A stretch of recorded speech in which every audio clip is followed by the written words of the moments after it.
could her eyes be smoky and clear at the same time? He wondered, fleetingly. He gave a moment's thought to the fact that they reflected a maturity and intelligence at odds with her braids and smeared face. Young lady. He paced the words slowly and distinctly. Mr. Fairchild is expecting me. Just tell him I'm here. Can you handle that? A sudden, dazzling smile lit her face. The smile threw him off. He noticed for the first time that she had an exquisite mouth, full and sculpted, and there was something under the soot. Without thinking, he lifted a hand, intending to brush some off. The tempest hit. I can't do it! I tell you it's impossible! A travesty! A man barreled down the long, curved stairs at an alarming rate. His face was shrouded in tragedy, his voice croaked with doom. This is all your fault! Coming to a breathless stop, he pointed a long, thin finger at the little maid. It's on your head! Make no mistake! Robin Goodfellow, Adam thought, instantly. The man was the picture of Puck, short with a sprightly build, a face molded on cherubic lines. The spare thatch of light hair nearly stood on end. He seemed to dance.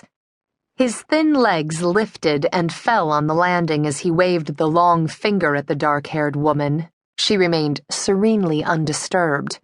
Your blood pressure's rising every second, Mr. Fairchild. You'd better take a deep breath or two before you have a spell. Spell! Insulted, he danced faster. His face glowed pink with the effort. I don't have spells, girl. I've never had a spell in my life. There's always a first time, she nodded, keeping her fingers lightly linked. Mr. Adam Haines is here to see you. Haines?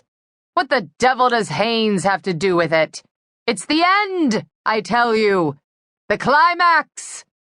He placed a hand dramatically over his heart. The pale blue eyes watered, so that for one awful moment, Adam thought he'd weep. Haines? He repeated. Abruptly, he focused on Adam with a brilliant smile.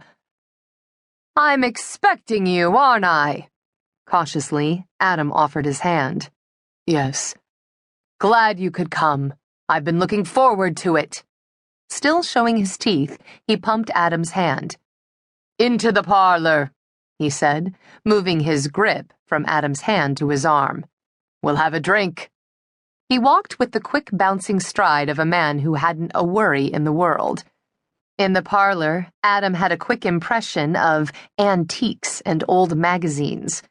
At a wave of Fairchild's hand, he sat on a horsehair sofa that was remarkably uncomfortable. The maid went to an enormous stone fireplace and began to scrub out the hearth with quick, tuneful little whistles. I'm having scotch, Fairchild decided, and reached for a decanter of Chivas Regal. That'll be fine. I admire your work, Adam Haines. Fairchild offered the scotch with a steady hand. His face was calm, his voice moderate. Adam wondered if he'd imagined the scene on the stairs. Thank you. Sipping scotch, Adam studied the little genius across from him. Small networks of lines crept out from Fairchild's eyes and mouth. Without them, and the thinning hair, he might have been taken for a very young man. His aura of youth seemed to spring from an inner vitality, a feverish energy. The eyes were pure, unfaded blue. Adam knew they could see beyond what others saw. Philip Fairchild was, indisputably, one of the greatest living artists of the 20th century.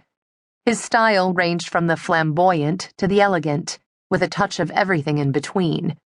For more than 30 years, he'd enjoyed a position of fame, wealth, and respect in artistic and popular circles, something very few people in his profession achieved during their lifetime. Enjoy it he did, with a temperament that ranged from pompous to irascible to generous.